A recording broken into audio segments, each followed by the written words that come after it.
어제 1절 보신 것처럼 하나님께서 아브라함을 시험하시려고 했다는 것은 하나님께서 아브라함을 벌 주시기 위해서 혹은 잘못되게 하기 위해서 그러는 것이 아니라 아브라함이 얼마나 하나님을 사랑하는지 그거를 보고 싶었던 거죠.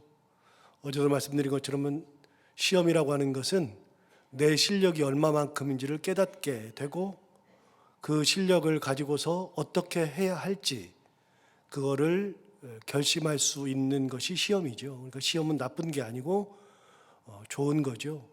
시험에 잘 통과해야 하는데 하나님께서 시험하려고 하셨다. 근데 언제 시험하셨느냐?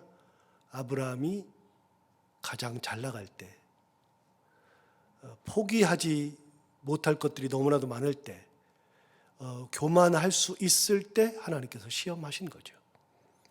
그 시험이 이제 이삭을 드리라고 하는 것인데 오늘 본문에 보면 하나님께서 이삭을 드리라고 하는 장면이 나오거든요. 2절을 보시면 여호와께서 이르시되 내 아들 내 사랑하는 독자 이삭을 데리고 모리아 땅으로 가서 내가 내게 일러준 한 산 거기서 그를 번제로 드리라. 여기 하나님이 뭐라고 하셨냐면 이렇게 말씀하셨거든요. 내 아들 내 사랑하는 독자 이삭. 이삭의 나이는 이제 조금 있으면 이제 추정을 하겠습니다만 제가 생각할 때는 10살은 훨씬 넘었고요. 자기가 타 죽을 번제 나무를 자기가 메고 올라가거든요. 조금 있으면 나오지만 아이가 그거를 메고 올라가는 것은 뭐 4-5살이 그렇게 할 수는 없는 거고요. 10대는 되고 한 10서너 살 이상은 되지 않았을까. 그래서 자기가 번제나무를 자기가 스스로 메고 올라갈 정도의 나이니까 이삭이 한 15살 정도 되지 않았을까. 그런 사이에 아브라함이 아들 이삭을 15살 정도 키웠으면 얼마나 그 아들이 사랑스러울까요? 100세에 낳은 아이니까요.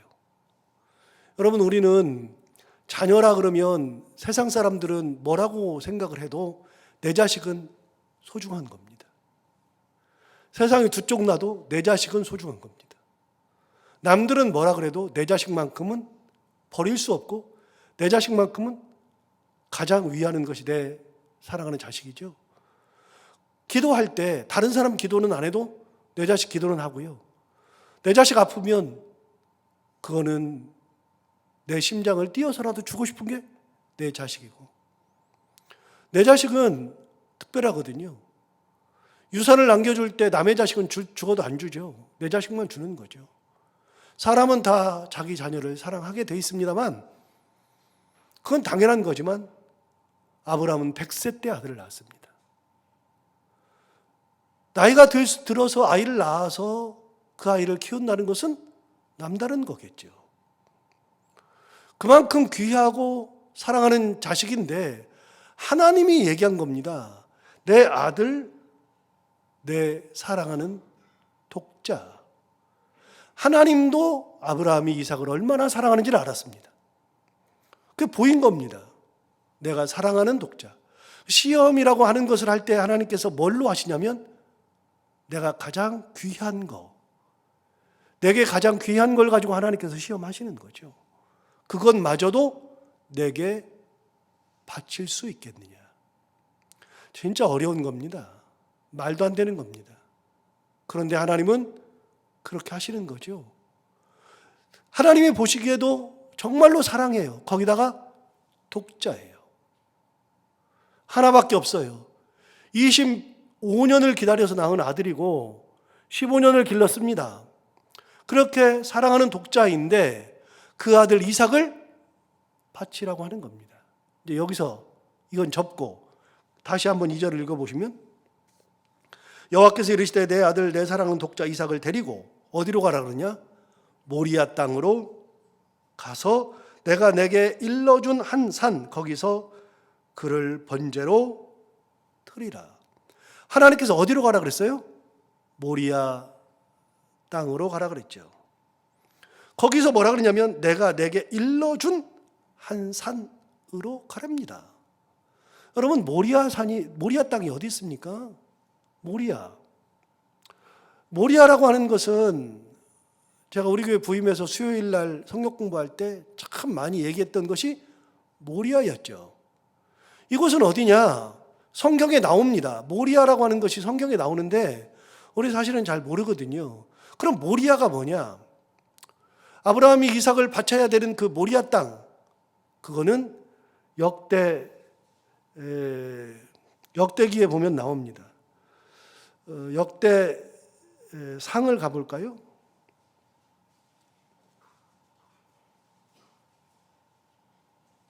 역대하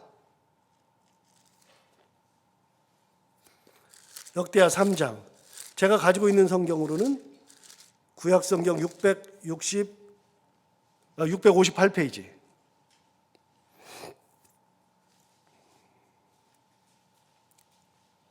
(658페이지에) 역대하 3장에 보시면 모리아 산이라는 것이 나옵니다.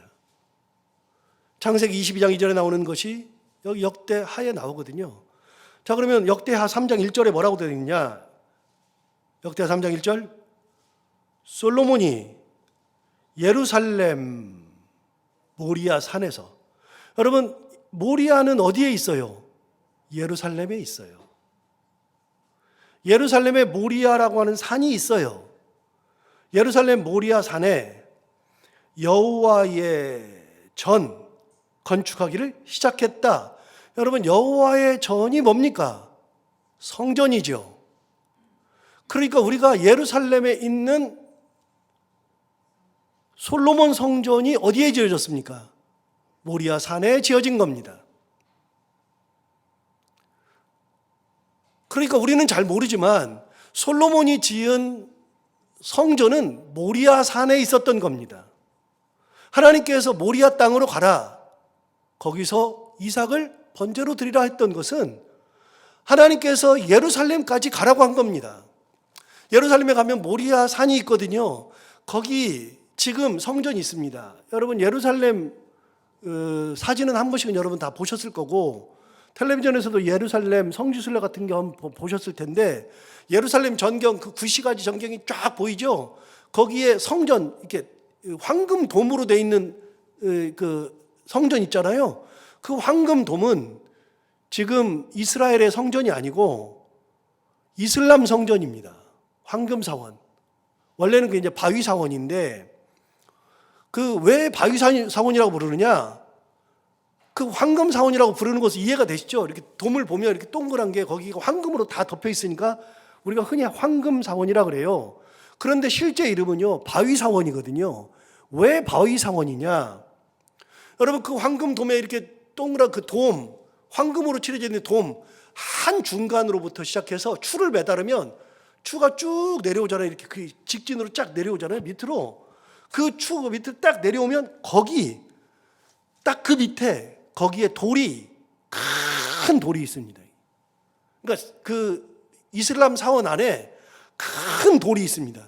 그 돌이 뭐 하는 곳이냐면 그 돌 위에서 이삭을 번제로 드리려고 했던 돌이 거기 있습니다. 그래서 그 사원의 이름이 바위 사원입니다. 큰 바위가 있기 때문에.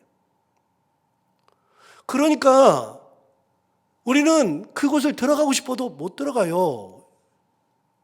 절대로 안 들여보내줘요. 제가 예루살렘을 6번 갔는데 그 중에서 제가 거기를 들어가려고 2번을 시도했거든요.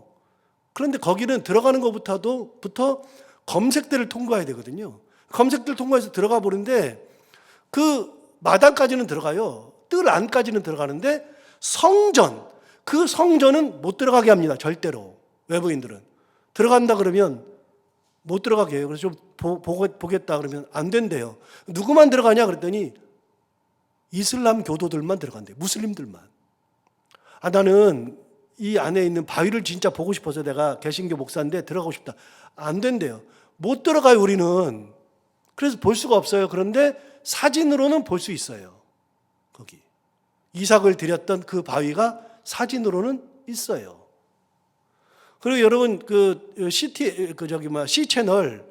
C채널에 옛날에 성지가 좋다라고 하는 것을 이강근 박사가 찍었는데, 이강근 박사가 그걸 찍을 때 거기에 협조를 얻어가지고 우리나라 방송사는 최초로 성지가 좋다 해서 거길 들어간 게 영상으로 지금 유튜브에 있습니다. 한번 찾아보세요. 거기에 그 바로 밑에 큰 바위가 있는데 거기서 이삭을 드리는 거죠. 하나님께서 성전을 짓기 수천 년 전에 이삭을 거기서 번제로 드리라고 했던 그곳이 누구도 몰랐어요. 여기서 왜 드리라고 하나? 그게 예루살렘인 것도 몰랐어요. 당시에는 예루살렘이라는 것이 없어요. 왜냐면요, 여러분, 예루살렘이라고 하는 것은 물론 예루살렘, 살렘이라고 하는 건 있죠. 그 앞에 나오잖아요. 살렘왕 멜기세덱도 나오는데 그다음에 살렘, 그건 뭐냐면 히브리어로 예루는 이르라고 하는 뜻인데, 이루라고 하는 것은 도시라는 뜻이에요. 도시. 그다음에 살렘, 그거는 여러분 알잖아요. 샬롬이잖아요. 평화의 도시라는 뜻이거든요. 근데 살렘왕 멜기세덱 나오잖아요. 그거는 이제 평화의 왕, 살렘이라고 하는 곳에 왕 멜기세덱이 나오는데, 그 예루살렘이라고 하는 단어가 성경에 나오기는 하지만 누구도 주목해보지 않은 곳이 예루살렘입니다. 성경에 예루살렘이 중심으로 나온 것은 한 번도 없습니다. 그런데 예루살렘이 중심이 되고 이스라엘 사람들이 예루살렘 하게 된 것은 다윗이 예루살렘을 수도로 정하면서부터였습니다. 그러니까 창세기 22장에서 하나님께서 모리아 땅으로 가라고 했을 때에 그때 예루살렘은요, 예루살렘이라는 것을 사람들은 주목한 적이 없습니다. 수천 년 동안 다윗이 그걸 성도로 정하기까지는 한 명도 누가 그거를 예루살렘을 주목한 사람이 없었습니다. 다윗이 예루살렘을 수도로 정하고 훗날 거기다가 솔로몬이 모리아 산에서 성전을 지을 때까지는 어느 누구도 주목한 적이 없습니다. 그만큼 버려진 땅, 알려지지 않은 땅인데 하나님께서 거기로 보내신 겁니다. 저는 창세기 22장을 읽을 때마다 모리아 땅으로 가라, 이게 하나님의 놀라운 뜻이 여기 있지 않는가 매번 생각해요. 그래서 모리아 땅으로 가서 모리아 산에서 훗날 성전이 지어질 것을 아무도 예상하지 못하는데 이삭을 번제로 드리려고 했던 그곳이 바로 성전이 쓰는 땅이 된 겁니다. 이게 대단한 거죠. 하나님께서 시험하시려고 했던 이 귀한 곳, 그런데 그곳이 어떤 곳이냐? 오늘 본문 2절을 한번 보십시오. 2절을 다시 보시면 이렇게 말했습니다. 여호와께서 이르시되 내 아들 내 사랑하는 독자 이삭을 데리고 모리아 땅으로 가서 내가 내게 일러준 한 산, 거기서 그를 번제로 드리라. 여러분, 아브라함은 모리아 산을 가본 적이 없습니다. 그런데 모리아 땅으로 가라 그랬잖아요. 거기로 가래요. 모리아 땅은 말씀을 하셨지만 어딘지를 몰라요. 그냥 모리아 산을 땅을 찾아가야 돼요. 항상 아브라함의 길은요, 알고 가는 길이 아니라 하나님께서 지시한 대로 가는 길이에요. 여기서 잠깐 12장으로 넘어가서 창세기 12장, 우리가 봤었지만 가장 중요한 12장 1절 아브라함 소명장,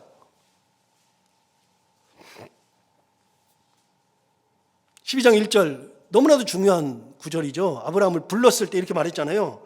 여호와께서 아브라함에게 이르시되 너는 너의 고향과 친척과 아버지의 집을 떠나, 그 다음 뭐라 그랬냐면 내가 내게 보여줄 땅으로 가라.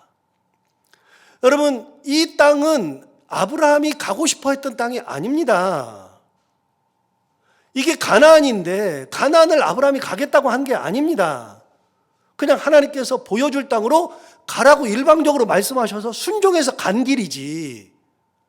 근데 오늘 본문에도 똑같아요. 오늘 본문 2절을 한번 읽어보세요. 진짜 똑같아요. 거의 2절 뭐라 그랬어요? 여호와께서 이르시되 내 아들 내 사랑하는 독자 이삭을 데리고 모리아 땅으로 가서 내가 내게 일러준 한 산, 거기서 그를 번제로 드리라. 여러분, 아브라함은 모리아 땅을 잘 몰라요. 가본 적이 없어요. 성경에 아브라함이 모리아를 가본 흔적이 한 번도 없어요.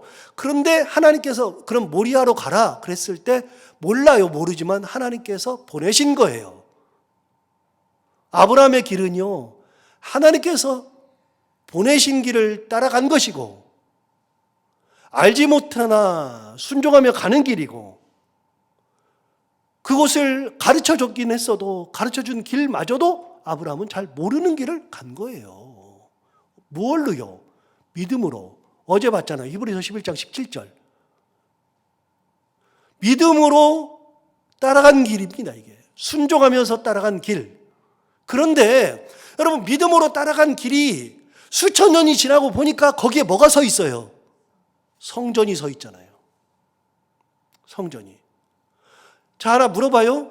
아브라함이 모리아 땅으로 가라 그러니까 이거 3,000년 지나면, 아니 4,000년 지나면, 이거 몇천 년 지나면 여기 성전 서네? 알고 그렇게 했어요? 아브라함 몰라요. 훗날 여기에 성전이 설 거를 아예 몰라요. 그런데 하나님께서 가라 그러니까 그냥 순종해서 간 길이에요. 뭐 여기에 성전이 설지 뭐 할지 모르잖아요. 그런데 아브라함이 순종해서 간 그 길, 모리아산, 거기가 훗날 예루살렘에 성전이 선 그 자리가 딱 된 거예요.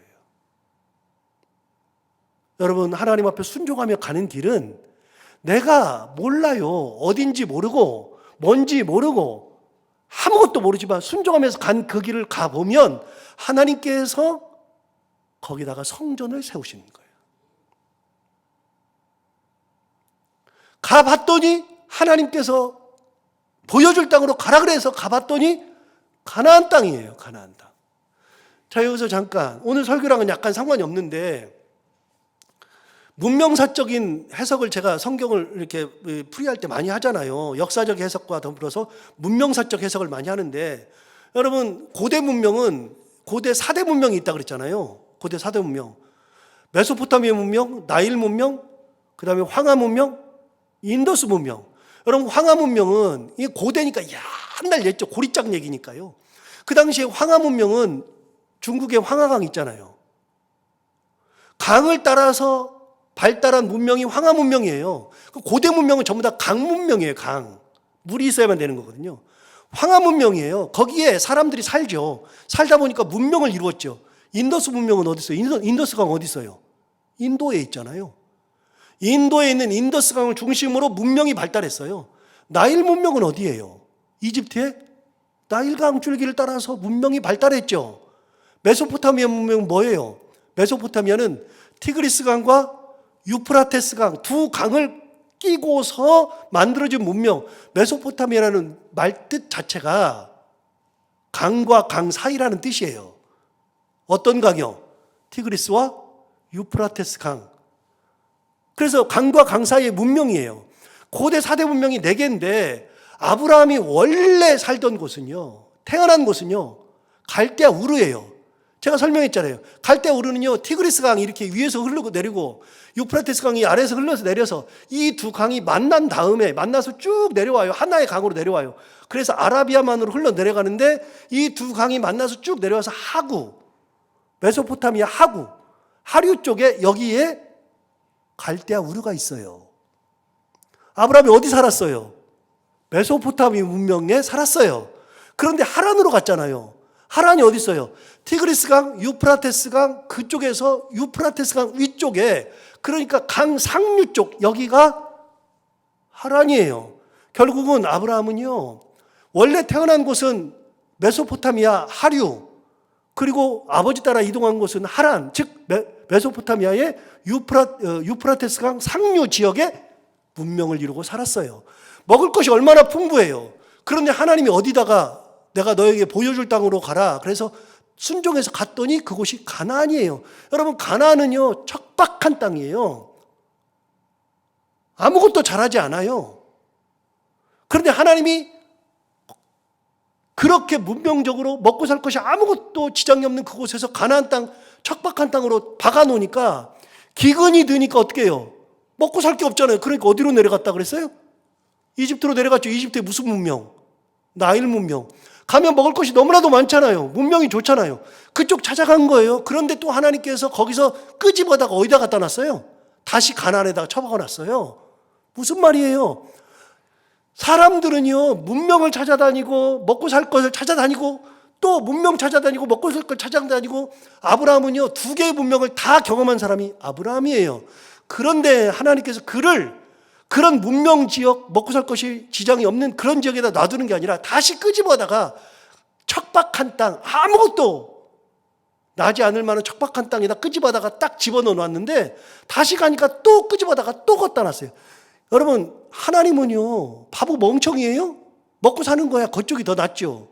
하나님 어디다 갖다 놔요? 먹고 살 거 없는 땅에다 갖다 놔요. 어떻게 살으라고요? 먹고 살 거 있는 땅에서 살지 말고 나 쳐다보고 살으라고요. 내가 먹을 거 준다고요. 내가. 그게 말씀 따라 간 곳인데요. 아브라함이 말씀 따라 간 곳은요, 가나안이에요. 진짜 먹고 살기 힘든 땅. 하나님은 거기다가 처박아 놨어요. 웃기지도 않잖아요. 그런데 그게 하나님의 뜻이죠. 하나님의 뜻 가운데 있었더니 하나님께서 거기서 큰 민족을 만들어 주시는 거잖아요. 자, 여기서 오늘 본문에 똑같이 나와요. 아브라함을 모리아 땅으로 보냈어요. 그럼 모리아 땅이 뭐 하는 곳이에요? 몰라요. 다만 아브라함 뭐 했어요? 순종했어요. 믿음으로 따라갔어요. 그랬더니 수천 년 지났더니 그곳에 성전이 세워지는 곳이었어요. 하나님은 믿음으로 순종하는 사람들의 삶을 기억하시고 내가 믿음으로 따라간 그 길에 나의 성전을 짓게 하시는 분이 하나님이시죠. 내가 순종하면 돼요. 나보다 뛰어나신 하나님, 나보다 나를 더 잘 아시는 하나님, 나의 길을 인도하시는 하나님, 가장 좋은 길로 인도하시는 하나님을 신뢰하고 따라가면 수천 년이 지난 다음에 하나님께서 어떻게 하시느냐? 그 하나님께서 내게 성전을 짓게 하신 놀라운 은혜. 3절을 보시면 이렇게 말합니다. 아브라함이 아침에 일찍이 일어나 하나님께서 거기 가라 그랬더니 아브라함의 순종이 나오는 거예요. 어떤 순종이요? 아침 일찍 일어났어요. 해가 중천에 뜬 다음에 일어난 게 아니에요. 아침 일찍 일어나서 나귀의 안장을 지우고 두 종, 그의 아들 이삭 데리고 번제에 쓸 나무를 쪼개어 가지고 떠나 하나님이 자기에게 일러주신 곳으로 가더라. 하나님이 일러주신 곳이 어디죠? 모리아 땅이죠. 모리아 땅이죠. 그런데 갈 때 어떻게 했느냐? 아침 일찍 일어나 가지고서 두 종, 이삭, 그다음에 나귀에다 안장을 딱 지운 다음에 어떻게 했느냐? 번제에 쓸 나무를 쪼개어 가지고 갔다. 여러분, 거기 가서 준비하면 되잖아요. 거기 가서 모리아 땅에든 거기 모리아 산인데 거기도 준비할 거 있잖아요. 아브라함 어떻게 해요? 나무마저도 쪼개 가지고, 이게 며칠 길이냐면 3일 길이거든요. 이제 내일 같이 볼 때 나올 텐데 3일 길이에요. 3일 길인데 3일 길을 갈 때 가서 준비하면 되잖아요. 뭘 여기서 준비해요? 그런데 3일 길을 가는데 3일 동안을 나귀에다가 번제에 쓸 목재를 잘라가지고 이동한 거예요. 왜 그랬을까요?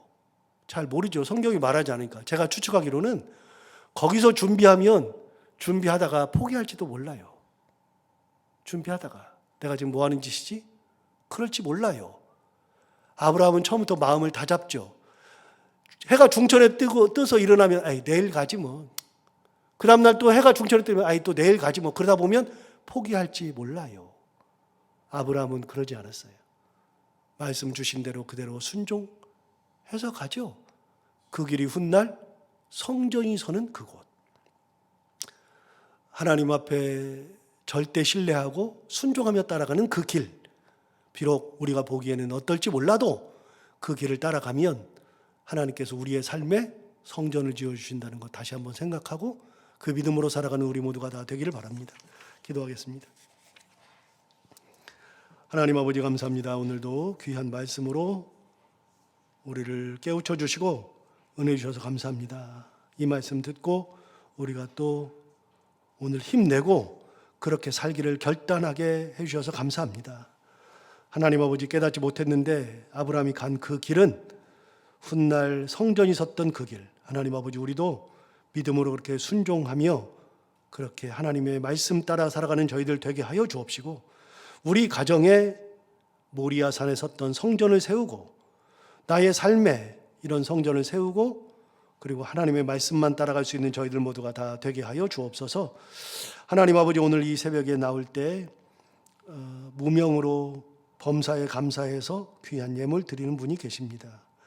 누군지 모르지만 하나님은 아심으로 오늘 이 기도 제목을 써서 내신 것처럼 하나님께서 그의 삶에 더욱더 감사가 넘치게 하시고, 하나님 아버지 어려움 없이 끝까지 하나님 은혜 가운데 살아가는 귀한 삶이 되게 하여 주시길 원하며, 가정을 지키시고 자녀를 지키시고 기도하는 기도 가운데 함께 하셔서 하나님의 은혜 가운데에 항상 웃고 감사함이 넘치는 삶을 살아가는 귀한 분 되게 하여 주옵소서.